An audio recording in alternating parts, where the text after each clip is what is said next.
All right, Mike. I think we're live right now. Gonna wait for some people to come into the chat here. I know there's some Mike bowling talk this Yo, week. it's So it, yo, it's yo, it sucks that we don't have our theme music, son. Need to I get the know, theme dude. music back. I know. Come on, man. I know, man. I'm Need to I'm get the dragging theme right now. music back. You know. I'm dragging right now, Mike. I don't know what to tell you with the technical, the creative director of Sweep the Rack. I feel like I'm failing. Slipping, slipping. But what are you gonna do? When you work a full-time job and you're the busiest man in America. I mean, it's hard to sit down and find 15 minutes to reevaluate, your technical difficulties. Anyway, I'm also dealing with a work issue about 20 minutes before this show started. So I have another monitor up right now, and I'm probably going to be working while doing the show. So if I feel distracted, you know, I'm expecting you to pick up my slack, Mike. But anyway, what's going on with you, man? How's things going? What do you got? All right, same old, man. Staying away from the riots in Philly, man. Staying away. Yeah, no comment on that, man. Yeah, crazy, man. Destroying the Yeah. city. Yeah, it's wild down there. I did have a thought today. Like, as much as I, as much as I love Philadelphia, as much as I, have a penchant for anything Philadelphia related. I am kind of glad that I decided to move out of the city and move out of the area a little bit. So, but other than that, Rob, same old, same old. Wanted to get out and practice this week. Haven't gotten out and practice this week. Greg Tax got an event the Halloween day at Carolier for anybody local that might want to check it out. I actually wanted to go and bowl, but I just haven't. So I don't know if I'm going to make it there, but for anybody that's local that might want to check it out, you guys should check it out. So we got Halloween coming up, Rob. Halloween's on Saturday, so I'll be enjoying the holiday. Yeah, I honestly, my wife and I were talking about it today. I don't know exactly what we're gonna do, but yeah, we're gonna recognize Halloween in some way, shape, or form. I picked up a case of beer from Treehouse Brewery. Don't know if anybody's familiar with Treehouse Brewery. Here we go. And definitely plan on getting some of those tree houses in this weekend. So that's on tap for the weekend. And Halloween's on tap for the weekend. And yeah, that PBA bowling's on tap for the weekend too, Rob. Yeah, I have a couple of quick stories before we go into. I think some people will enjoy this one story. Saturday, I went and I worked out with Johnny Petragula Jr. Went to the gym just to lift a little bit, catch up with him. Haven't seen him a lot since I've been living in Vegas here, and he was telling me a great story about his dad. So his dad, as we know, the legend Johnny Petragula Sr., went to bowl was a PBA, I believe, a PBA 60. They have a PBA 60 regional, I think it was. I think I heard that right, right? Yeah. Okay. He's picked up the ball like 3 times since March, and he made the step ladder of the PBA 60, right? And I guess something happened where he was bowling and they announced the pattern that they were bowling on, and he didn't know what pattern because he just doesn't pay really attention to it. And he was bowling on the Johnny Petragula pattern. So he was bowling on his own pattern, and I was like, well, he could cross that off the things to do before I die list. That's living legend shit. You bowled on your own pattern and you made a step ladder. Listen, that's living legend shit. Like, you don't get to do that unless you're a living legend, It's crazy. And my other quick here's a good quick topic. Who from today will eventually have a pattern named after them? Oh, I mean that's a good question. Come on, Belmonte. That's an easy one. Let's take that out. That's an easy one, right? The Belmonte pattern. It's probably going to be a pattern where you have to play all angles. Play all angles, I would imagine. I think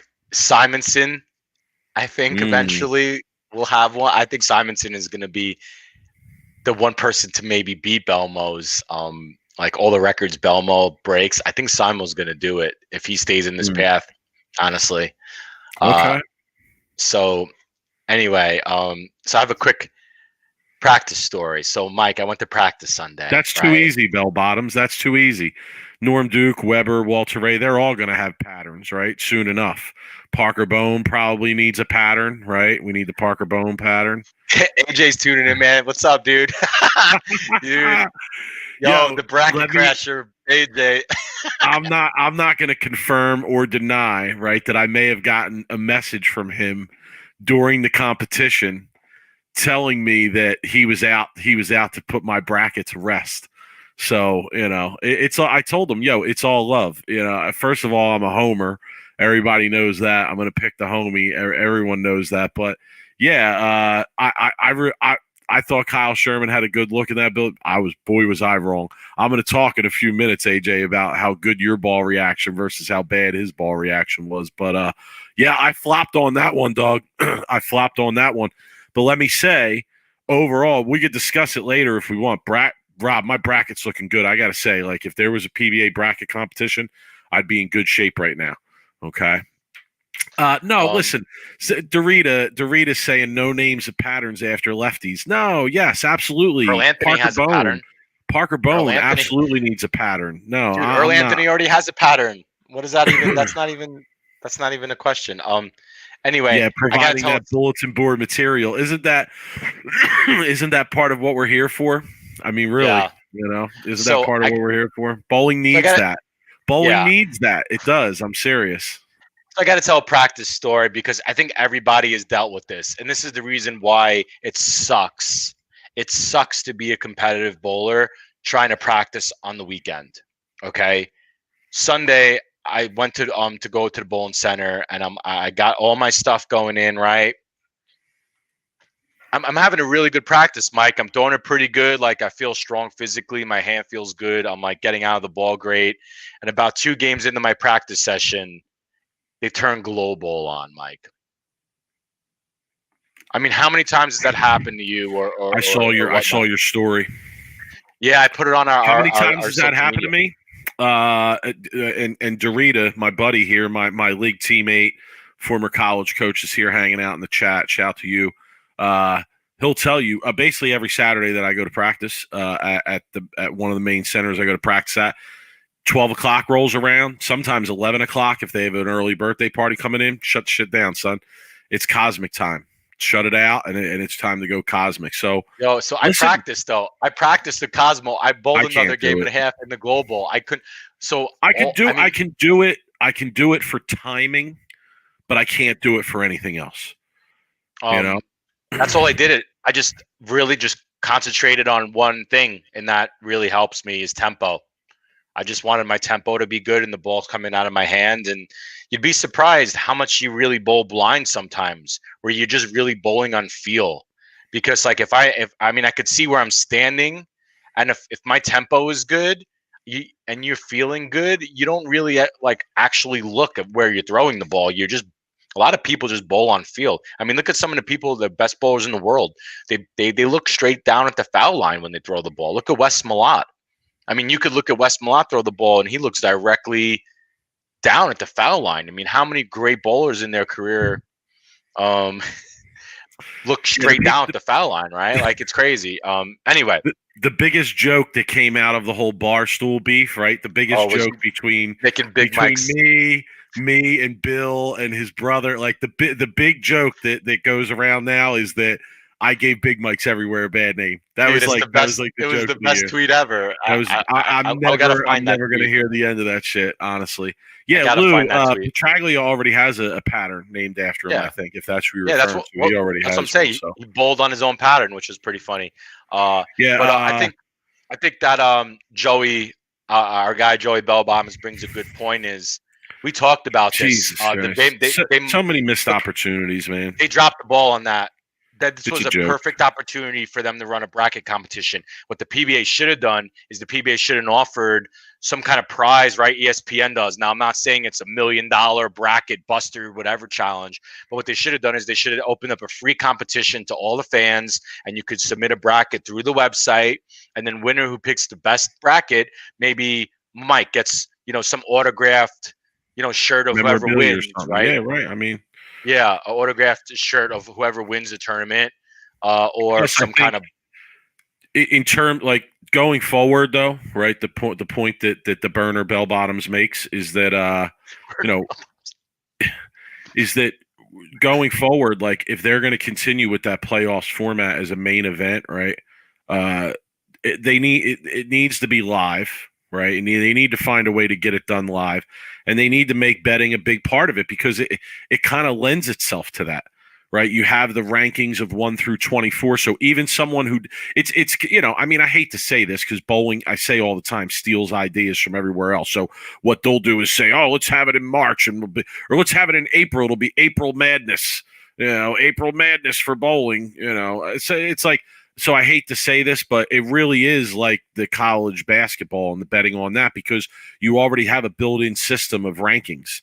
So even a person who's just a casual fan of the sport or is really just there to bet can look at those rankings and kind of base their ideas off of that and get some background by going to places like here to like sweep the Mike, rack to hear who the dark horses are and who the I do it underdogs every you year can at bet the on. NCAA. Don't listen to me though, because I would have said Kyle Sherman, and clearly I should have said AJ Johnson. So Well, that's the thing is, though, Mike, I do it every year with March Madness. I don't follow college basketball at all.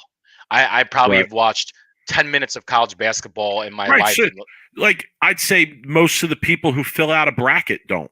Don't know. You Right. don't need to. You So don't like know. yeah, But you're I right, think though. you're They right. dropped the ball. They dropped the marketing ball. They dropped the betting ball. They could have done so much more with this PBA playoff. And as long as the brackets were submitted before the shows were recorded, Right. then guys like us could win the bracket because we already know who won. Right. But We did it like, on our own. We did it on yeah, our own. we That's did. cool. You did it. I It's cool, forgot to guys. do We it. got you. Yeah. Okay. But I think that's a good point that he Actually, brings up. let me give credit to where credit is due. I think Sean Rash is the person that I took the bracket from originally in Yeah. a tweet. And then I took it, I copied it, I filled it out, I sent it to you, I sent it to Stu, I sent it to a couple other people and just said, here, if you want to mess around and fill it out, take it there. I mean, I understand this year it was tough with the betting in the playoffs, but still, like, couldn't they have done odds for who's going to win the playoffs and let you put some bets in on who's going to win before the competition starts? I mean, is that so hard to figure out? It's frustrating. It's frustrating. I go on DraftKings every Sunday. You can bet on anything you want in the NFL.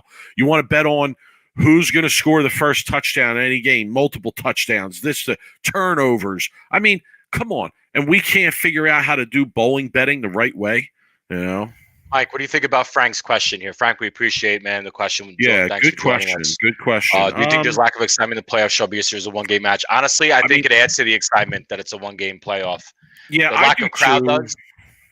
The lack of crowd does. Yeah, I would agree, especially because like we're talking about comparing it to Bayside.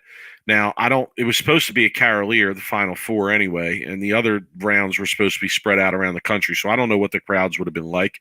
But I do kind of like the one-game format. However, I'll say this, Frank, like the last set of shows, and we're going to talk about them in a few minutes here, Rob, a lot of blowouts. A lot of matches that weren't that close. So when you have those kinds of situations, no, I don't think that it lends itself to the excitement. Let's see. I talked to the race and sports manager at a major casino here in Vegas the other day. He said the problem is TV airtime. There's interest, but not on TV live enough. Yeah, Sean, I understand, man. I understand. Actually, Rob, I listened to a little bit, only a piece. I gotta listen to the rest of it. Perhaps we can talk about it next week. But the Sport of Bowling podcast for the USBC, they with Chad Murphy and Gianmark Manzone, they did an interview with Bill was on there today, but so was Tom Clark, and they talked to Tom Clark first, and he was actually making some points about Fox and their deal with Fox. And I got to go back and watch it.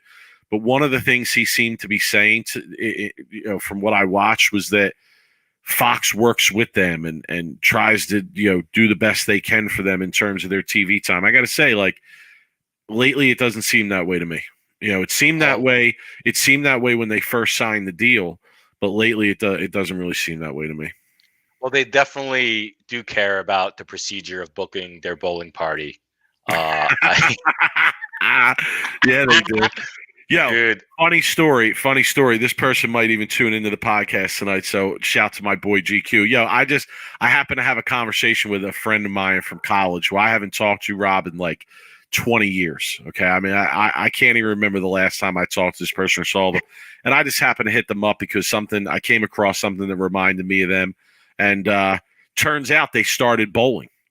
Right now, this person never bowled in college. Like, they knew I was into it, or they were never into it. But now they bowl and they got into a league. And he's like, "Oh yeah, I throw this certain type of equipment." And blah blah blah blah blah. So we were talking going back and forth. You want to know what he said? He's like, what they did to that bowling center in North Brunswick is a disgrace. He's like, and Bolero sucks. They need to leave the centers the way they were because they have a classic look to them. What they're doing is they're ruining it. And I was like, wow, look at that. Like, an opinion of someone who is our age, just got into bowling, has no background in bowling, really, no experience with it, deep experience with it. And that's kind of the way they felt. So, it is what it is. I understand it's a business, though. So, but it's an interesting point, though, because a lot of the people like Bolero, they think that it needs to go like younger and hip and hipper or hipster, and I don't know, like they put the decorations and the couches and all the lights. But I feel like if some bowling centers went back to like vintage bowling centers, right, and put a vintage bowling feel, I feel like you'd be surprised how many people would rather go. And nope, I taped the playoffs on Sunday and missed out the last 20 minutes of it due to NH. All right, we'll still on almost. Yeah, listen, like, what's going on? What's going on? Bowling starts late. They get pushed back. They're up against football. Jeff Rickles just sent out a thing right before we went on the air, Rob, on Twitter, an article about how the ratings were so low they didn't even make the whatever ratings column he checks or something like that. So, not good, man. Not good. Well, I mean, what do you expect? They're going against primetime football. Yeah, I know. I understand.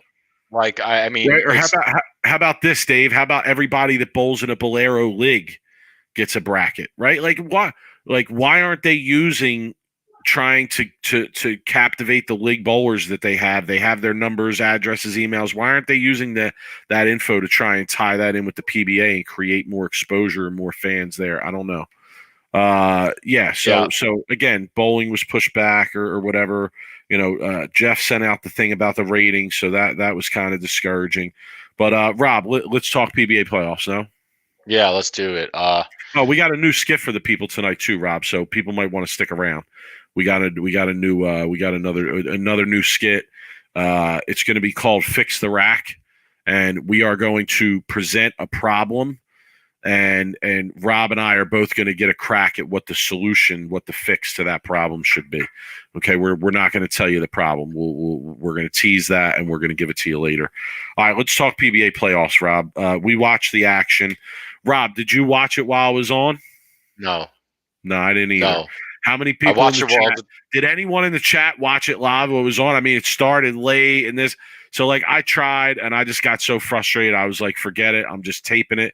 But then, yeah, people cracking on me for the headphones. It's fine. That's cool. I'm working on a new set. Don't worry. But no, I really tried to watch it live. It just didn't work out. Then I tried to tape it, and obviously that didn't work out because it ran long because it started late. I taped the thing after. It didn't seem to work out real well, but I was able to watch it eventually. Let's talk about the action, Rob. It was the round of 16. But really, a round of 16-1, okay? Because round of 16-2, you have those 8 guys who got buys who are going to come back in. All right, so this is the right side of the bracket now that they were into. All right, there were 4 matches on this show. First match we'll discuss, Rob, Kyle Sherman. It was just being discussed in the chat here. Kyle Sherman against A.J. Johnson. What were your thoughts? I mean, the truth of the matter is like, I thought It was a decent match. I mean, I like when AJ bowls. I like watching. I mean, honestly, because I don't. It's exciting, honestly. Like you win or lose, like he's gonna bring it and he's gonna bring the fire. But I mean, I didn't really have like too many thoughts about it. To be honest with you, I probably like watched maybe half of it. So like for me to Yeah, it give was me a like terrible match. It was a terrible match. Kyle Sherman never had a good look. His ball reaction was ridiculous. He looked like me trying to play the lanes out there, hooking the whole yeah lane, wild down lane ball reaction. Not good. I really just thought Kyle Sherman was lost out there. To the yeah contrary, AJ's ball reaction looked excellent. It was very calm. Whatever he did or whatever he used, AJ, if you're still here and you want to comment, whatever he did or whatever he used really seemed to take the aggressiveness of the lane surface and the pattern out of play. So yeah, I really thought whatever he did was the correct strategy. Yeah, Kyle Sherman missed the head pin multiple times. I mean, it was ugly, bro. It was ugly. Get it together out there. I was like, after seeing that, I was a little bit like, wow, I picked this dude. I picked this dude to win this match. I don't know, but all right. Nonetheless, so AJ moves on, and yeah. guess I what his didn't. guess what his reward is, Rob? Well, he gets the bowl billed on me. He gets the Bill bowl O'Neill. bill. Gets the bowl like the second best bowler in the Dude, world that's right gonna be now. one of the Yeah, best that's me. matches of that So, round. That's gonna be one of the best matches of that round. I don't know. I'll be like, Bill's not real responsive to the fiery stuff. He's not real responsive to the fiery stuff. I don't feel What like do you- he's just going to stay calm, and there was a thing on Flow Bowling about the strategy that Bill was thinking about employing. So, we'll see how it turns out. I'll definitely be tuning in to watch that match as I early think as a I lot can. of. I think a big point of this whole PBA playoff is the whole urethane resin. Like, All right, let's like talk about that, right? Because that really applies to the Tang Pate match. No. yeah. I mean, it's just if you can make the urethane work and you could carry with the urethane, I feel like that's going to be your best play. But I think that's the problem with using urethane is like in this PBA playoff pattern, the urethane doesn't seem to be carrying great. I think the So the phrase to me for urethane is urethane kills, right? And I say that because I can mean it two ways, right? Urethane can kill if it's in play and used correctly and has a good look and creates a successful ball reaction.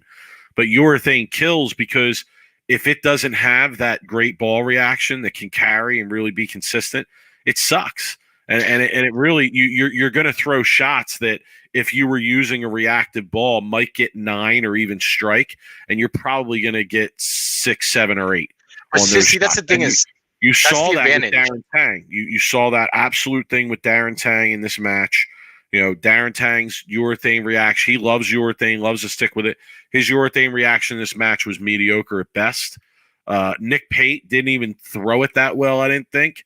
He kind of had some serious errors, bad shots, and he was able to pretty much easily win this match, because then in the biggest spot when Darren Tang really needed it, yeah, what happens? You get maybe just a hair quick with it, right? And the ball never picks up, and he almost leaves the bucket. I think he ended up leaving the 2-8 in the 10th, but that was kind of the match. He had a couple hits earlier where the ball just never finished, and it was lackadaisical down the lane and lazy down the lane. And I really felt that was the difference in that match there. The Mike, urethane versus the resin. I'm gonna go ahead and I might get a lot of heat for this take, but I feel like that a lot of pros these days they're handcuffed to their urethane balls. Ooh, shots fired, son. It's the truth though. I mean, look, a great pro, right, knows within the first 20 minutes if a urethane is going to work or if it's not going to work. Okay, I'm not a great pro bowler, right? Like I'm an okay bowler in my own right, but I'm not a great pro bowler, and I could tell you within 5 to 10 minutes of a practice session if I'm going to be able to throw urethane or not. I think urethane is being too much of a fucking dog, man. I swear to God. What up, Brock? I feel like that they're getting too comfortable throwing urethane. they're handcuffing themselves and they don't know how to switch out of it. Now let me ask you, this is just a question, and this is a really legit question, and I want you to answer this. When was the last time a Tang threw a non-urethane on a show? I'm not sure. Can Anybody answer that? And can anybody answer that in the chat? Have That's a anybody? tough question, though. That's a tough question, though. Because that's the way it goes. It's a crutch. They don't know how to get off of it, and even someone like Jacob, who is an amazing bowler. He's could be in our top 5 ranking bowler right now. Doesn't know how to get out of his urethane when it's not working and throw a resin ball, and they just get handcuffed to it, and then they don't know how to get out of it, and then by the time it's too late in a 1-game match. And that's a hot take, but I mean it's the truth. Yeah, I disagree with you about being able to tell so easily that it's going to work or it's not going to work, because I think sometimes it kind of urethane can kind of trick you. It looks good, it looks safe, it looks consistent, and then a couple frames into the game, you don't have that look anymore. That happens to me actually a lot when I use urethane. I feel like where for practice it'll have a real good look on the absolute fresh, but then as soon as you get any kind of carry down the lane or any kind of variance to what the pattern was, it really becomes hard to use there. So, wow, I didn't see. I get proven wrong by our fans. He threw a physics. I didn't even. That's the one time that he probably threw resin, which is, to me, they gotta know when to use it, know when not to use it, and I feel like sometimes it's just getting a little bit too much of a crutch, and then they don't know how to get out of it. And we've all had that problem if you're throwing urethane and it's hitting you want to play with the pocket and whatnot, and it's just not carrying, and you don't know when to get out of it. You don't want to switch in the middle of the game because it's a huge switch going from urethane to resin in the middle of a game in a 1-game match. I mean, you got to be 100% sure like that you're able to move left and you're able to like not leave a Greek church in the middle of a match, especially if you think 9 spares are going to win. So anyway, yeah, well, it's a safe play, no, like, and not to mention that with all the choices that you have outside of urethane, sometimes it can be intimidating just to make the right choice in something outside of that. So I feel like if you can play safe and use that and be comfortable, and you're allowing the other person to go and have a much better chance of making a mistake in what they choose, then perhaps that can be a strategy as well. Sometimes you might look at a guy and think, well, you know what, I only have to shoot 210 to beat this person, and I can shoot 210 with urethane. Right. Whereas if I go with resin, yeah, I might shoot 230, but I might also shoot 190. And I think that that's definitely part of the equation there. But you are seeing it an awful lot, man. You really are. It is. It's kind of amazing. It's like I get blown away by how many patterns they're able to use it on. All right, but that's a different discussion for a different time. Also, Nick Pate back with Storm. I didn't really notice that, Rob. It's the first time I noticed it was on this show. I know it was probably before this, but interesting to see him back with Storm. Okay, next match was Barnes and Smallwood. Barnes was never really in the match. Yeah, he just really didn't have it. Split early, couple opens early. Really just let Smallwood get ahead by a lot, and he kind of just cruised. I thought honestly that was the that was kind of that match, and the Sherman Johnson match obviously were a little bit boring to watch just because they weren't real competitive halfway through the game.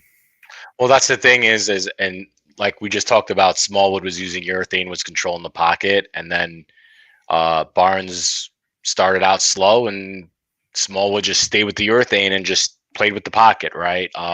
Sean, we know Barnes, our stuff around here. Jimmy Callahan said, I really know my shit. So, come on. All right.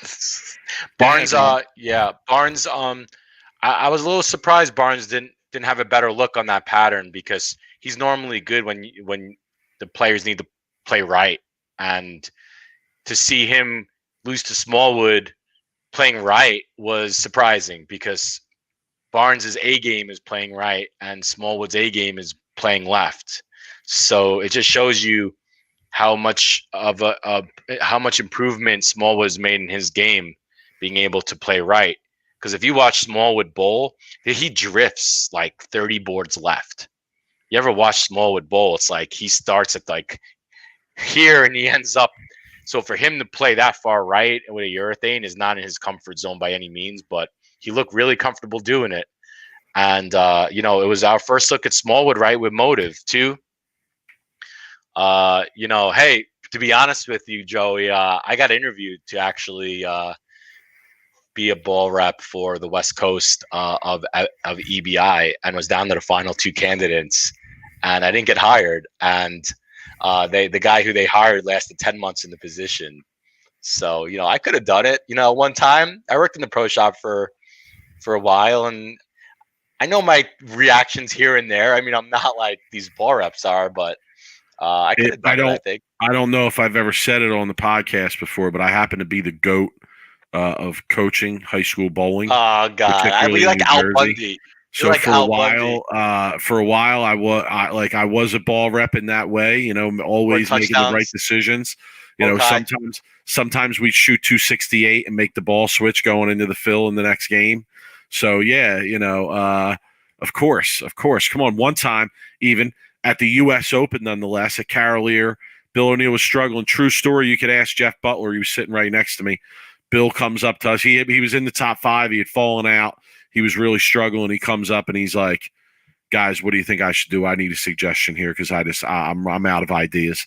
And I'd been watching all day, and I told him, I said, "Yo, this is what you need to do. You need to get your feet right. You need to get closer to 10, and you need to just completely get right and play them right." And he did it. Followed my lead. And went on to make a run to the show. So yeah, come on. I mean, I kid. I want to be clear. I kid.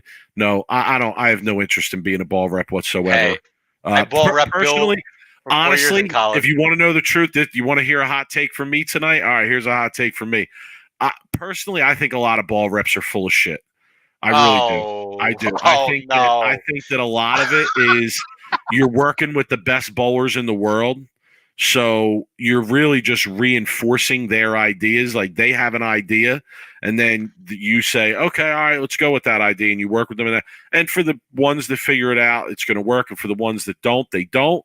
Right? I don't think that if you gave like the average bowler a ball rep, that it would make all that much difference to them, especially bowling on something more challenging. Some guys that I've seen come and go, I question like, who is this guy in bowling to be telling these guys what the hell they're doing or what they should be doing? Okay. So yeah, I don't know. I mean, now I'm going to say that doesn't apply across the board. Okay. But in some instances, I think that what I said could definitely apply. That's definitely a bad. I think that's a Rob terrible hates my hot take. Okay, I hate it so much. Yo, in fact, you know what? Ball reps shouldn't even be allowed. It's part of bowling. Figure it out on your own. That's part of the challenge. It's yeah. I mean, it's true.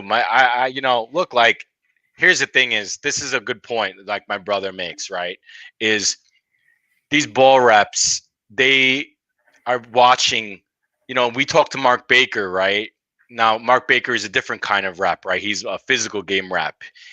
But if you're talking to a ball rep who has seen thousands and thousands of balls go down the lane, and he's watching, let's just say Belmo's bowling on a pair, and the ball rep, Belmo is only watching, his reaction, his people on his pair's reaction, and maybe the pairs around him, his reactions. The ball rep is able to see hundreds, if not thousands of reactions and ball motions, because they're able to walk and see what some of the other best players in the world are doing, look at their ball motions, how their balls are laid out, right? And he's able to, you're right, I mean, they communicate, right? Like, hey, well, in the ball rep is important because he sees a lot what's going on in the whole tournament, and then he could use that knowledge and then communicate with someone like a Belmonte, who will tell him what his ball's doing, and then they'll collaborate. Problem is, though, Bill is a good example. Bill will be the first to tell you, technically, when it comes to laying balls out and his what his pap is and what his layouts are doing and what his surfaces are. That's not his strong point as a bowler. Like, he doesn't give me the ball, let me and I feel like Tommy Jones is a little bit like that too. Just lay it Yeah, out but I for me. think at the same time, those guys know what shapes they want, though, right? They do And know what shapes, but they don't know how to get to the shapes. The ball okay, reps but a do know lot, how but a to get to the lot of shape. people out there do, Rob. They don't take You'd a be ball rep to surprised. understand how to create that shape in a bowling ball. You'd be surprised though how many of the pros actually like could say, I want this shape, and then go into the pro shop, lay the ball out for themselves, and then drill it and get that shape. I feel like you're giving these PBA guys too much credit. I feel like some of Okay. them do, but I feel like a lot of them, And yeah, listen, like in terms of the information, I agree with you, but that goes into like how deep you want to go with it, right? So you're right at this point. Look at like Storm. They have a whole team of reps that I'm sure are covering the whole bowling alley and making notes about various lanes and the differences, etc. So like I get that part of it too, and I would agree that is quite important. Okay, I would say that. But to me, that's like almost an extended part of what ball reps do. oh, but here's a real quick too. We'll finish this point. Now with all the bowling balls coming out for these companies, I mean, what is it? Ebonite has like 75 brands. The pros don't have the luxury, or they don't not the luxury, but they don't have the time to drill every new release that comes out every 3 months. They don't. It's funny. I was talking to Bill the other day, and Bill was like, I don't have time. I can't drill all the balls that they release. So now the ball reps are even more important, because you got an EBI who's got 30 brands, and someone like Bill comes and he's in bowling in the tournament, and I'm just using Bill as an example. And let's just say he hasn't thrown 3 or 4 of the new releases from Radical or Deviate, right? But the ball rep knows that's his job, is to know every ball motion for every new release that comes out. Now he's able to be like, hey, I got a new Deviate that just released. I think that would give you the best ball motion. So Bill, yeah, they might know the ball motions, but the reps also have an idea of what all the new releases for all the new companies are doing too. So I mean, that's probably a fair point too. Okay. Let's move on to the last match. I thought it was the best match of this particular show, and that was Brad Miller against Tom Doherty. Dude, Brad Miller, man, is my guy right now. Like, tell me I wasn't smart riding Brad Miller to the Final Four. Dude, Tell me Brad that's Miller not a hell has of a been pick. great. He's been great right now. And by the way, real quick, wanted to answer that question. I'm curious to see how Smallwood looks with Motive. I brought that up. I wanted to talk about that real quick.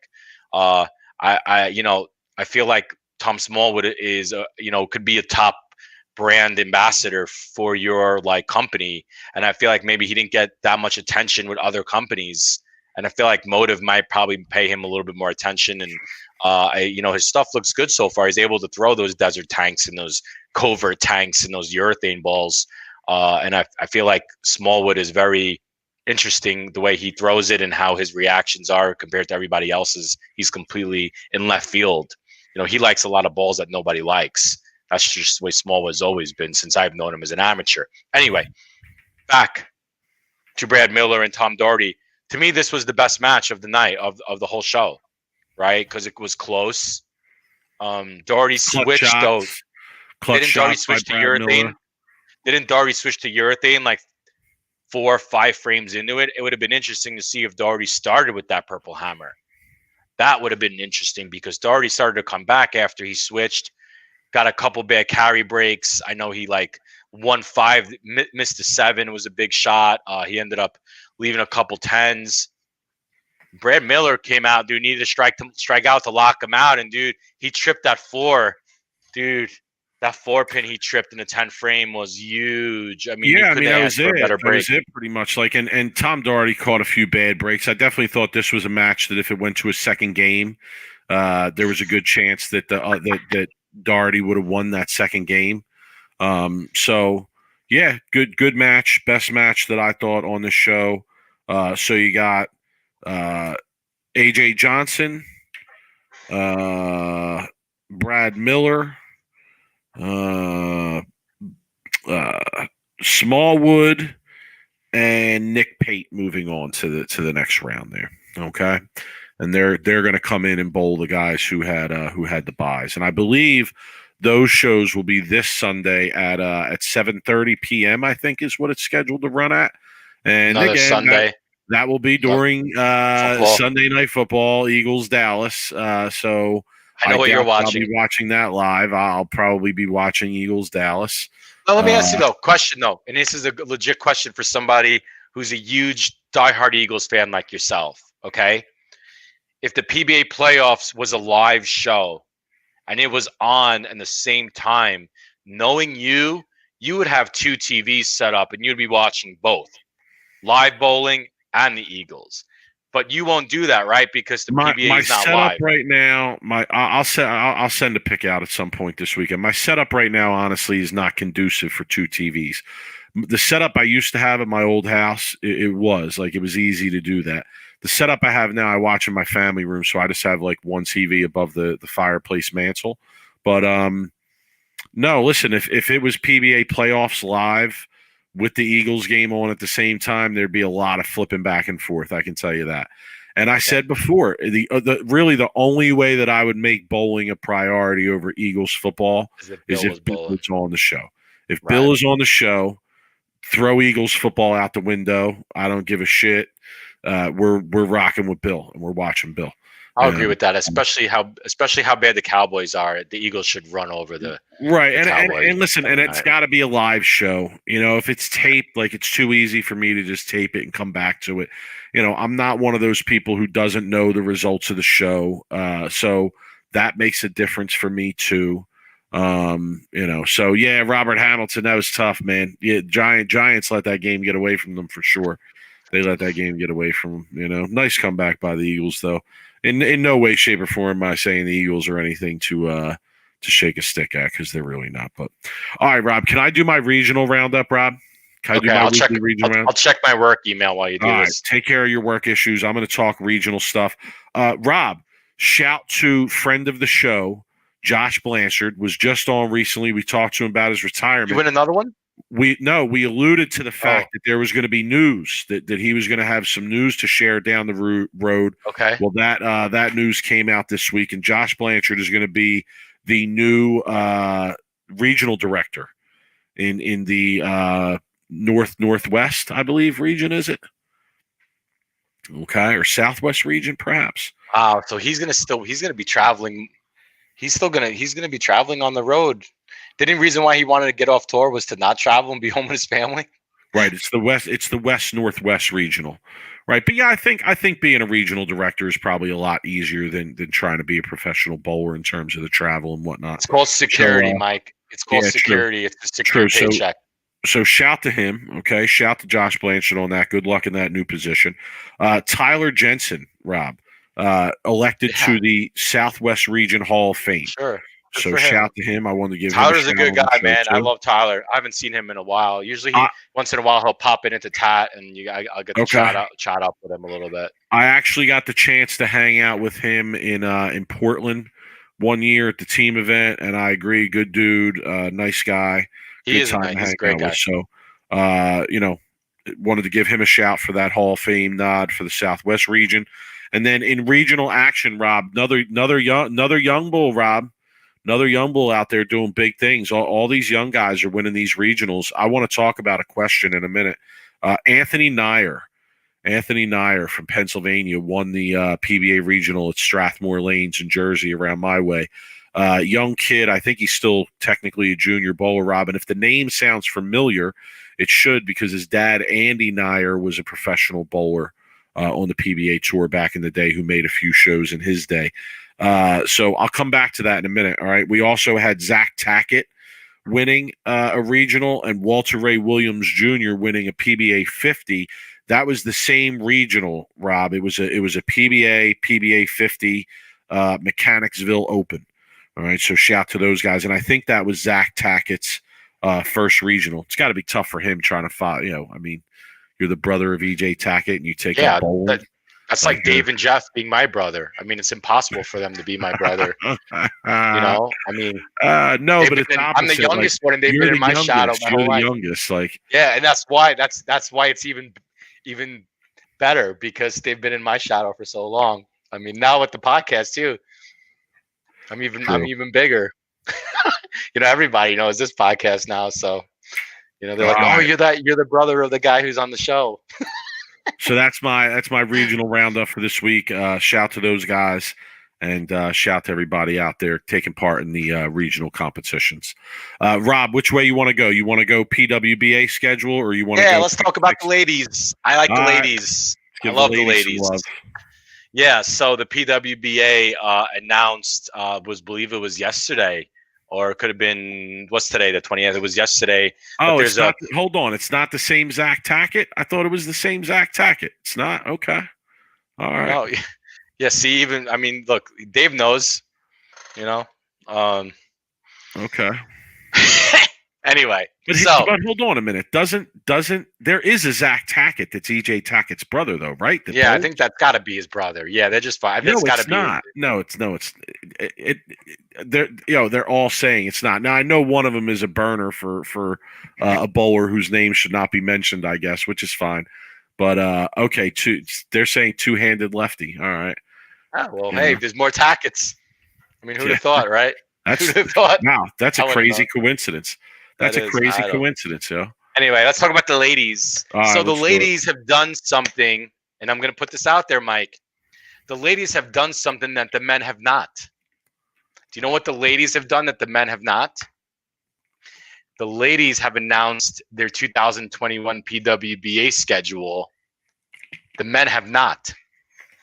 The men have not put out PBA has not put out a schedule yet for 2021. The pros don't even know what they're bowling next year or not. Nobody knows. I think they're blaming COVID and all this shit. But what does the USBC do? And what does the BPA do that's helping out now the USBC? They put out a 20 event schedule for 2021 for the ladies. The PWBA is going to about 20 events, Mike, with the prize fund about $400,000 across the 20 events. And $10,000 for first place for each event. The majors will have more money in them. The two majors, the Queens and the U.S. Open, the Women's Open, and it's a pretty big announcement for the ladies. I know they've been kind of no TV though. No TV. It's all on Bowl TV, and I feel like that is the biggest downfall of the PWBA right now. And hear me out, Mike. Right. The PWBA needs exposure any way they can get it, okay? They need it. They have to have fans. They got to get people. The PBA has a hard enough time getting fans and exposure themselves. And the PWBA, I mean, look, like, let's call a spade. They collapsed in their old tour. They didn't have a tour because of the fact that there wasn't a lot of exposure and sponsors and ratings. So what is the PWBA? They announced this great schedule, right? 20 events. Can't ask for a better tour for them. But they put it on Bowl TV. And nothing wrong with Bowl TV if I didn't have to pay for it. But, Mike, they need exposure. They need people watching. Yeah, but Robin, in order to get the exposure, you need something in return for it. Right? You need something in return for it. Right, but they can't expect to grow a fan base and grow an audience if I have to pay another streaming service with a Flow Bowling. Okay, and we've talked about this. I feel like I understand, but there's got to be a return. Like look at the money that they're putting into this PWBA tour, and like what could the USBC or the BPA, what could they possibly be getting back out of it? Really? I mean. Not right, but they have to be able. Look, it's marketing 101. Are there even hardcore fans of the PWBA? I mean, I'm about as hardcore bowling fan as it gets, and no offense to the ladies, but I'm not subscribing to another bowling-based subscription service thing, Mike, to watch the women in 20 events in a year. Mike, what they need to do is they need to publicize. They need to market it. They need to come up with some superstars, right? And I feel like they might be lagging a little bit in the superstar area. You know, they don't have a a major superstar. And I mean, I could see a few ladies coming up now that can be superstars, like on them, that have the, that have the bowling ability, and they has the public, relationships that could be. But there's no TV, there's no FS1, there's no CBS Sports, there's none of that. They're not going to be on that, and anything has to go through Bowl TV. That has to be paid for as a streaming service. So, Mike, me and you, right? When we're talking about it, when the PWBA ladies go off and we're talking about it, I mean, how much can reviews and how much talk can we really do? And I know Jimmy follows your tweets, and we're getting to that. We're getting there, Jimmy. So here's my thing is the PBA, USBC needs to come in and say, hey, we're going to put out the PWBA, we're going to put out Bowl TV free this year. Maybe they need to figure out a way to work with Flow Bowling. Flow Bowling could put out some shows, or Bowl TV could put out some of the shows where the highlights their ladies. I don't know, Mike. I'm not in marketing. I'm not in that industry. I feel like sometimes I should be because I talk a lot about it. But I mean, yeah, they are better off putting it on YouTube. Get a YouTube show. Let's watch it free on YouTube. Me and Mike can't even talk about it. We can't even talk about it, Mike, because none of us are going to have the streaming service. So, what are we going to do? Do we reach out to Chad and say, hey, Chad, we don't really want to pay for Bowl TV. Can you give us a subscription so we can talk about it on our show? I'm not saying, reaching out. You can reach out. No, I'm just asking you, though. What do you think? I mean, am I making a valid point here, or am I just talking out of my ass like Wriggles would say? Well, I want to talk about something different. I want to talk about what our guy Jimmy at the Ringing 10 brought up, and that's the idea that the question of should Bolero buy the PWBA. So first, let me say I put this out on Twitter, right? And Rob, we kind of had a conversation back and forth about it. Jeff Wriggles was in the conversation as well. He referred to an article that he put out a little while ago that had mentioned it as well. So I don't want to seem like I'm trying to steal the idea from him. I'm not. But let me give a different take on that idea too. Jimmy, do they even have to buy the PWBA? I don't even think they have to buy it. Why wouldn't they be the PWBA? With the lack of exposure, the lack of prize funds, etc. I mean, all you'd have to do is create a different organization, right? A different entity that would actually be able to shut the PWBA down rather quickly. No.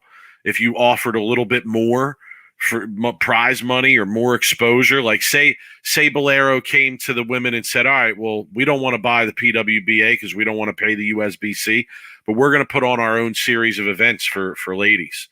We're going to call it the WPBA instead of the PWBA. All right. And we're going to create this new entity to feature you guys. Right. So when I talked about that online, I didn't mention that aspect of it, but that's kind of what I meant. I didn't mean that Bolero would go and pay for the PWBA. Who would do that? Come on. I mean, again, no disrespect to the ladies, but is that a product that's going to generate you anything for paying for it? Okay. So instead of paying for it, why not just crush the competition? Because the competition isn't that tough to crush.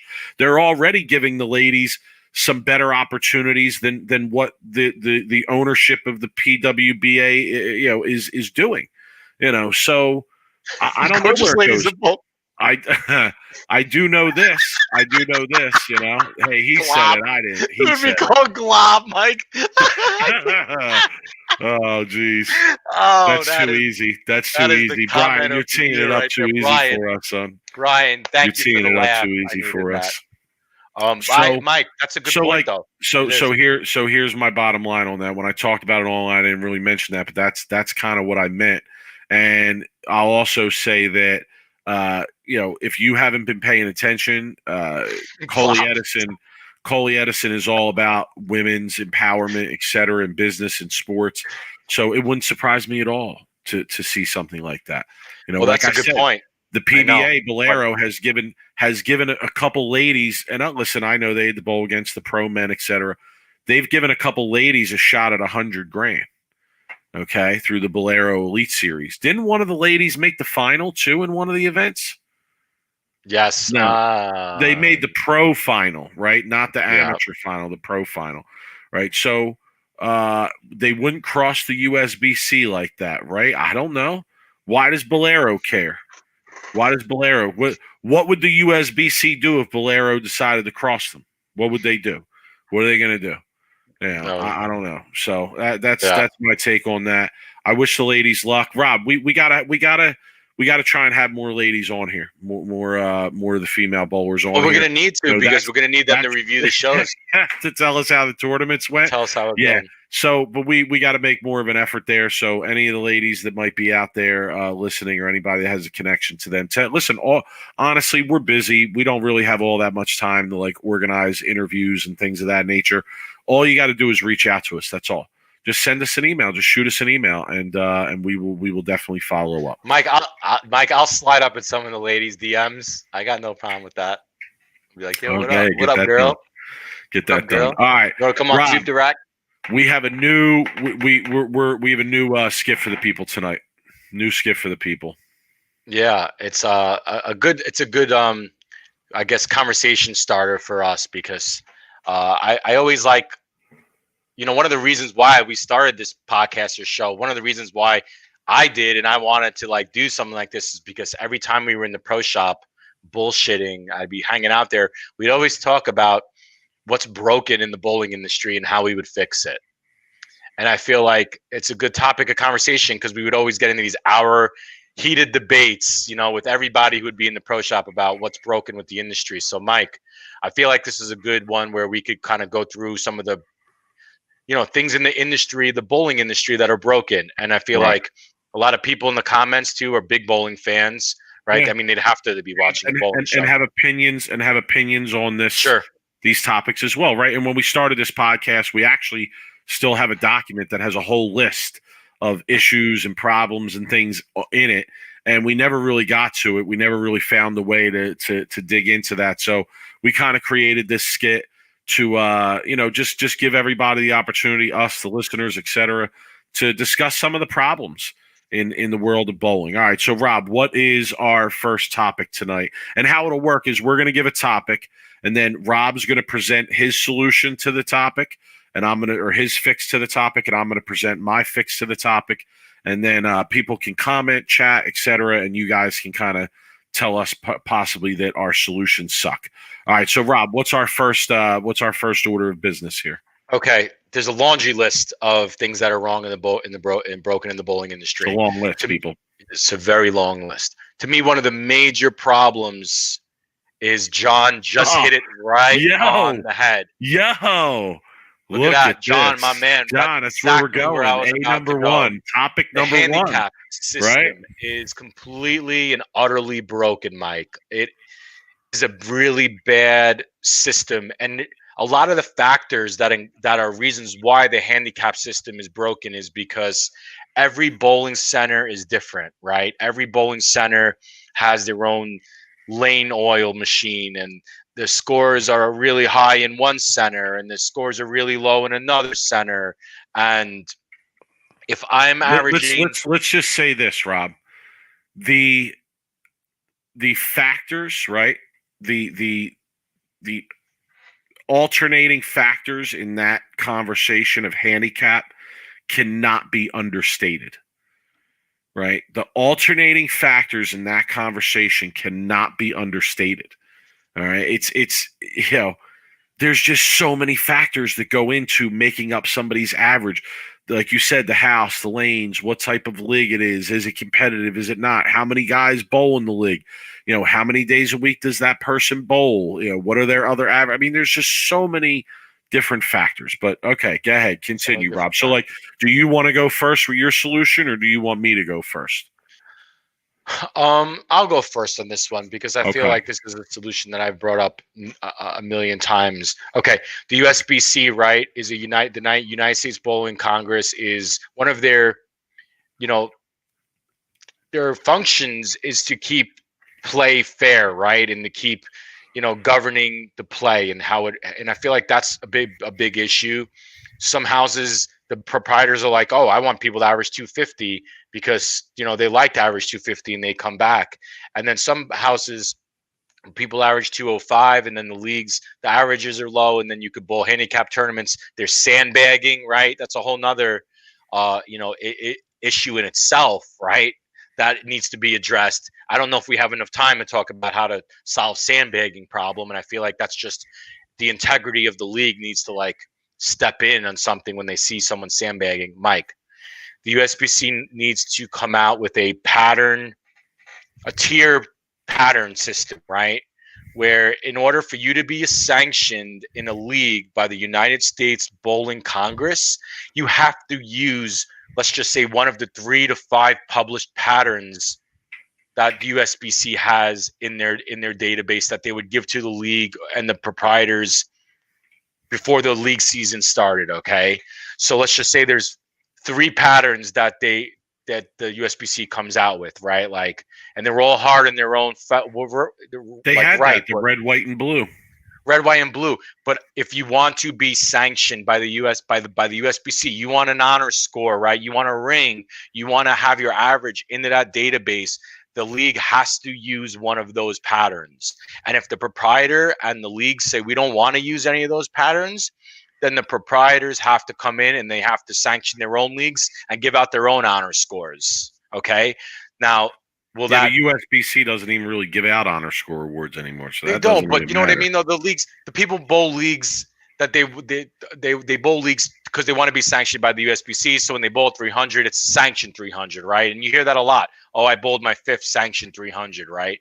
But if they don't want to bowl on that USBC sanctioned league pattern, then the proprietor has to come up with their own system on how to like give honor scores or whatever. Yeah, but to me, honestly, there's still too many factors, like, you know, the topography of the pairs in that house and the surfaces in that house, and how many people bowl in that particular league. Like if you're bowling in a 5-man league and somebody's bowling in a doubles league, that person in the doubles league is most likely going to have an inflated average than in the 5-man league, right? It has to be a universal going over. So like, playing field's got to be as universal and fair as possible throughout the country, and you're not going to get that because the bowling centers. You're right. Well, that's what we're trying to do here. That's what we're trying to do. Right. So to me, it sounds like your solution sucks, but that's all right. You want me to give mine now, or what? You want me to give a real solution here? Are we ready for a real solution, people? Oh, let's hear it. Okay. All right. So, Rob, you hit the nail on the head with where you were going. I'll give you that. The problem is lane conditions. That's the real problem with the handicap system is lane conditions. Okay, because there's too much variance in lane conditions of what people are bowling on, and quite frankly, the lane conditions have become so soft in many instances that averages are inflated to begin with just by bowling on those conditions. Okay, so here's what I would suggest to fix the handicap system. I would suggest actually a tiered system of handicap that goes by what you are competing on at that time. For instance, if you are bowling on your typical house shot, something of that nature, guess what? Maybe handicap is 10%, 20% of whatever average you want to establish. Make it 230, make it 220, whatever it is. But the handicap level at that typical house shot level, okay, of lane condition is very low. Here's the reason why that makes sense to me. Because anybody can bowl a huge series on a condition like that. There's so many factors that go in, and let's be honest, none of the factors are whether the person's really throwing it good or not. It's more like, do they match up ball-wise, speed-wise, rotation-wise with that house, with that place, whatever it may be, right? So to me, on the typical house shot, handicap should be very down, low percentage of handicap, regardless of what average you want to set it at. Now, as you go up in the challenge of the lane condition that you're bowling on, so should the handicap go up. Okay? And I think that tiered system would work a lot better than what we currently have. And let me explain a little bit more there. Rob, if you take a bowler like you or I, right, let's say, or let's go a little bit higher than you or I. Let's use somebody like Jeff or something, like an example, a regional player, right? Someone who has some real experience bowling on challenging lane conditions, probably practices on them from time to time. Rob, If you put that player up against your average 215 house bowler, should it matter how much handicap that experienced player gives that house bowler? To me, it really shouldn't matter. 9 times out of 10, the more experienced player is going to beat that house player on a tougher condition. To me, I find that to be almost, if everything is even, they both throw, the shots, decent shots, etc. Now, the more experienced guy could get nervous and squeeze it like Charmin and bowl a bad game, etc. I totally understand that. All right. But at the same time, that tiered level to me, not only would it eliminate some of the discrepancies between what happens with the handicap, it would also encourage people to move up a level and go bowl on something more challenging, because the more challenging lane condition you bowl on, the more handicap you're going to get. But we would all know, all the experienced people on the tougher stuff would know, it don't really matter. I could give this house hack 30 pins on a tough shot. If it's their first time bowling a tough shot, 9 times out of 10, I'm going to beat them. Okay? Yeah. So. Here's the thing is, and here's a good example of how broken the handicap system is, okay? This is just a personal experience. I bowled on a... Hold on a minute. Tony is saying, so you want to run off all the true league bowlers who bowl once a week and are there to have fun. How about better if you average above X, you cannot bowl in a handicap league? Okay, I like that idea. No, I'm not trying to run off all the true league bowlers who bowl once a week and are there to have fun. What I'm saying is, at that level, if you're just there to have fun, does it really matter if you're getting a bunch of pins or not a bunch of pins? You're bowling on something that's easy anyway. People are probably going to shoot their scores here and there throughout the season. So, to me, that kind of evens out if the conditions are relatively even. Rob, the other idea that I like is to, and I'm sorry to interrupt you, look at Bayside. Look at Bayside and what they do, right? But that wouldn't work across the board, because people want to bowl with who they want to bowl with. They don't want to be paired with people based on ability level. So, yeah, I mean, look, I feel like, and I was going to tell you about my personal experience. I bowled in a league for 2 years where the guy who ran the lanes made up his own patterns, and they were like these flat 1-to-1 patterns that were impossible. They were brutal. Okay, I finished the league at 196, and I finished 2 years in a row at 196, about 90 games. The league wasn't sanctioned as a sport league. It wasn't sanctioned in any league. So guess what happens? Now I'm a 196 book average. I can go anywhere across the country and bowl in a handicap tournament and be a book at 196. Mike, I'm a 230 average on a house shot. I mean, and I'm not saying that to brag, because everybody's a 230 these days. All I'm saying is now I'm 196 average, bowling is a 230 house, and I could bowl ABTs. I did bowl, I think, an ABT at 197. I mean, is that really you're crook? I'm just saying, but if I did it for half a year, but I wasn't even sandbagging, Mike. That was my 196. Nobody knew that I was a high average in a league by 20 pins. Who is it? We gotta have Tony on. We gotta have him on. Tony's my guy, man. Tony's my guy. I like some of the comments he's bringing up here. So he's been in the bowling industry a lot longer than I have. I'll tell you that. A long time. Too many times higher average people always complain about handicap. If you do not like a bowl scratch league, yeah, but here's the problem with that to me, Tony. To me, that's like saying, oh, well, it's only black and white, right? There's no gray area. And the fact is, there is gray area. There are a lot of differences between people who might be in the same scratch league, but do not have the same amount of ability level. There aren't many scratch bowlers left. Come on, there's just not. They've gotten so soft and so easy, there ain't many scratch bowlers left. You take a true scratch bowler, somebody like I described, somebody who has real experience on tough conditions, bowling on tough stuff, they will eat these house bowlers alive all day, okay? All day. You put them in a scratch league together, Tony, the typical house guy will never win a point. They'll never win a point if you're bowling on something tougher, okay? So with that said, there's nuances there. There's nuances between the top level guys, the guys that are right below them, etc. It's not just though, Mike. I know there's no scratch leagues because there's not enough scratch bowlers. And if you go scratch, the guys who really are scratch, they're going to win every time. That's how it's going to turn out. They're going to win every time. Yeah, The other people have no chance. That's another problem is that there's no scratch leagues because nobody shows up and the scratch leagues go under, and everybody wants to bowl a handicap league for some reason. Oh, and on top of that, here's another quick story that happened to me. So I bowled the handicap league for 2 years, and they were tired of me averaging 230, whatever it was. So the next year I came in and the league voted to go 100% on 240 on the handicap. 100% at 240, Mike. So that means if I don't go in there and shoot 720 every week, then I'm going to get my ass kicked. And really, I walked out of the meeting because, like, do you have a chance as a scratch bowler if you're averaging 236 at 100% at 240? I mean, this is what's going on in these leagues across the country. They're having these meetings, these league captains and they have no idea what they're doing. And they're really just, they're imposing their will and they're having these votes.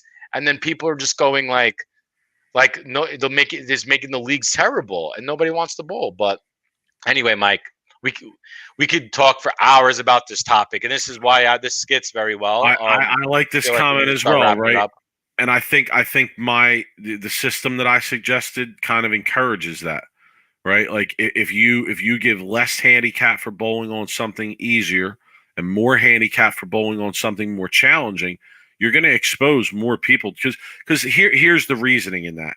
The handicap bowler is going to say, oh, if I bowl on this, you're only going to give me 20 pins, but if I bowl on that, you're going to give me 50. Oh, well, I'll go bowl on that where I'll get 50. And guess what? They have less of a chance probably of winning where they're getting 50 pins than they do where they're getting 20. They don't really know that, right? But here's what will happen, hopefully, is they'll get exposed to that, realize, oh, wow, I really have to practice to get better on this and go from there, right? And get more exposed to the game. Hold on. We got to share Tony's other point here. No, it's because too many guys think they can bowl a league for a living. Okay. So many do not want to bowl. Those days are over. Yeah, yeah. I mean, I will agree, though. I will agree, Tony, that there's a top level group of league bowlers, and they're usually the scratch bowlers, quote unquote, the scratch bowlers. Okay, and they expect that they should win every time. They should win every league every time. It's almost like they bank on the league money. Okay, and to me, that's bullshit. You know, the lower average bowler should actually have the bigger advantage. You know, I do believe that, especially if you're bowling on something tougher, because the better bowler should win 9 times out of 10. Here's my last point on this. Okay. And this is Rob, we're blowing up the chat with this topic. We're blowing up the chat here. I'm leaving this as another mic drop. Okay, because this is another hot take. Handicap tournaments like the ABT and handicap divisions in like the TAT are ruining bowling. When it comes to competitive bowling, are ruining it. The ABT is ruining competitive bowling because people across the country are going, well, if I sandbag all year, I can go and try to win 100,000 at the ABT. And then people, they go to the ABT and every time you miss a cut or you don't make it, they give you an extra 7 pins or 6 pins the next squad. And then if you go in there as a first-time bowler, you have no chance of beating these people who have missed the cut for 10 straight squads and are getting 70 pins and shoot 700 scratch. And handicap tournaments like the ABT, I'm going to say it again, and the handicap divisions of the TAT are ruining bowling. Because as a scratch bowler, put that guy getting 70 pins on something tough. He ain't shooting 700. But they all bowl in the those lanes are always tough at the ABT at the national championships. They're always brutal. And if you're giving me 70 pins on a brutal shot, guess what? Even if I am a great bowler, I'm still probably going to shoot 580 to 600 on that brutal shot for 3 games. If you're really good and you're getting 70 pins, yeah. But I'm saying a guy who stinks and can't make a cut at an ABT and is getting 70 pins, you know, you put them out on something tough, you know. All I'm saying is like ABT, especially these people across the country go, oh, I could sandbag all year. And we're trying, son. We're trying. Yeah, I know. Isn't that what we're doing here? Yeah, but Watch all I'm saying is they take all our ideas. And these handicap now divisions like the TAT run, and I'll be the first to tell Jamie this. I love Jamie. He's my guy. I'll be the first to tell him. As a scratch bowler that walks in, problem is there's a there's so many more entries are handicap in lower divisions than there are scratch bowlers these days. So the tournament directors don't want to lose entries by cutting out all the low average handicap bowlers. So the tournament directors go, well, we open up handicap divisions and we open up lower divisions, we'll get more entries. And that's what it becomes about, trying to get everybody to bowl, right? All entries. Problem is this competitive bowling, it's the mega bucks. It should be scratched. Now, I'll agree with the divisions, but they're doing divisions by average. And then we go back to our first point, where the bowling alleys and the bowling are so across the board that I could average 196. Mike, I could have bowled a 205 and under at the Tat. If Jamie didn't know who I was and they didn't know that, I've been doing it, if they didn't know me, I could have walked right into the Tat at the 205 and under division and just absolutely steamrolled the division, Mike, which happens all the time. There are people that watch our show that do it, that they average 197, 198, that are in the 205 and under, or the 215 and under. Mike, whole nother topic about I'm going into a whole nother field of handicap and how it's ruining bowling, but I had to get that off my chest. I feel a lot better, Mike. All right, folks. So clearly, we see who won the first round of that. How's he allowed to bowl? How's he bowling? I always ask that, Eric. We're always sitting there. How is this guy at 215 and under? Give me a break. Anyway, okay, I'm done. We could talk hours about this topic. It's a joke in many instances. I agree. It is. All right, Rob, the last thing we got for the people is football picks. We've been doing our football picks. We started late, and then we missed a week, etc. So we're a little bit behind here. You had to win last week. You had to, because I went 0 for 3. Yeah, I won. I had the Titans -1. That was a loser. I had the Bears +6. That was a loser. And I had Seattle -3.5. That was also a loser. I lost. I went 1 and 2 last week, so I did beat you because I had the Chargers. But I lost the Jets, I think by a half point. The Jets actually won with the spread. I think it was 8.5. And at that point when I picked it, I didn't know that Darnold was starting, so I might have actually went the other way around if I knew Darnold was starting. But yeah, I went 1 and 2. I lost the second. I picked the Falcons over the Lions, and I lost that one too, because the Falcons don't have zero idea how to close a game. So let's go and I'm getting my sports app up right now. Our overall record here is 2-2-1. Okay, we tied 1 week and we're 2 and 2. All right, so 2-2-1. You want to give your picks for this week? Sure, I will. I'm gonna go with the Bills over the Patriots. The Bills are giving -4, which is kind of weird to say, but I think the Bills are a lot better team than the Patriots. I'm going with the Rams over the Dolphins -3.5. Tua is making his first start. I'll bet against. I don't care who the rookie is. I'll bet against any team that's starting a rookie quarterback their first week, who just came off a huge injury. And I'm going with the. You know what? I'm going to go with the Broncos +3 over the Chargers. I think the Broncos are playing a lot better football than people are giving them credit for. And as long as Drew Lock's playing, I think they have a chance. He's pretty good. So those are my picks. The Broncos. All right, make sure you write those down to keep track. I like the Bills too. I like the Bills this week too at -3.5. I think they're gonna get some much needed revenge on the Patriots there. I like the Titans -5.5 in that one. Titans against who is it? Titans against Bengals. Titans -5.5. I think they redeemed themselves off of the loss last week. And I'm going to stick with Seattle, man. I've been picking Seattle almost every week. Let Russ cook. Seattle -3. I'm going to take over San Francisco. All right, so those are my picks for this week. All right, Seattle cost me, Rob, they cost me 4 figures on Sunday night. 4 figures. I had 3 different parlays going with Seattle involved in them as the last team in the parlay. Oh, Mark, we don't have enough time to get into this right now, but no, we need to talk about my YouTube video that resurfaced this week on Facebook of me bowling action, and some more action stories about how there needs to be action bowling on TV. I think that would, Mark, it's 100% needed 100% needed. Hey, No we're filters. working on it. We're working on something for the people. We're working on Yeah. something for the people. We might have some news on that.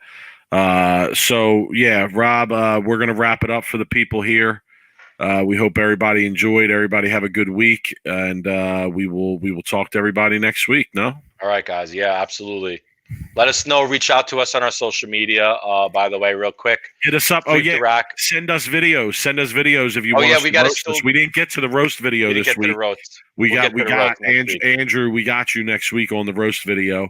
Yeah, we're gonna roast the shit out of you. He might regret sending us that video. So for real. Yeah. Appreciate it, Rob, man. Always. Yeah, Rob, thanks. We appreciate it. You're always chilling, man. Always hanging out. We greatly appreciate it. So yeah, hit us up on social media. Send us your videos of you bowling. We'll roast you if you want. We're gonna steal that from Belmo. And yeah, everybody have a good week. We'll talk to everybody. And Rob, we might have some news for people next week in terms of guests. No. Maybe. Yeah, we might. We're still waiting to hear back on some people. We're working. Hard work. Dedication. Take it easy. Have a good week. Later. Peace, haters.